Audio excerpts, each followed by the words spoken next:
ముఖ్యమంత్రి జగన్ సొంత నియోజకవర్గం పులివెందుల్లో ఆయన సతీమణి భారతికి చుక్కెదురైంది. ఎన్నికల ప్రచారంలో సొంత పార్టీ నేతలే ఆమెను నిలదీశారు. తమ తాతల కాలం నుంచి వారసత్వంగా వచ్చే భూముల పట్టా పాస్ పుస్తకాలపై సీఎం జగన్ ఫోటో ఎందుకు ముద్రిస్తున్నారని ప్రశ్నించడంతో ఆమె అవాక్కయ్యారు. పులివెందుల నియోజకవర్గం వేంపల్లిలో భారతి ఎన్నికల ప్రచారం నిర్వహిస్తుండగా కుమ్మరాంపల్లె మాజీ సర్పంచ్ భర్త వైకాపా నాయకుడు భాస్కర్ రెడ్డి ఆమెకు విజ్ఞప్తి చేస్తూనే ప్రశ్నల వర్షం కురిపించారు. పట్టాదారు పాస్ పుస్తకాలపై రైతుల చిత్రాలు ఉండేలా చూడాలని, ఈ విషయాన్ని సీఎం జగన్ దృష్టికి తీసుకువెళ్లాలని కోరారు.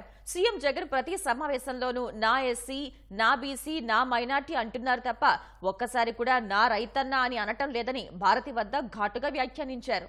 అంతేకాకుండా రైతు భరోసా కింద రాష్ట్ర ప్రభుత్వం ప్రకటించిన 16,000లో సగం సొమ్ము కేంద్ర ప్రభుత్వానిదేనని, దీనివల్ల రైతులకు ఎలాంటి ప్రయోజనం ఉండదన్నారు. ఈ మొత్తాన్ని పెంచి రైతులకు మేలు జరిగేలా చూడాలని కోరారు. భాస్కర్ రెడ్డి ప్రశ్నలకు భారతి సమాధానం చెప్పకుండా మౌనంగా విని వెళ్లిపోయారు.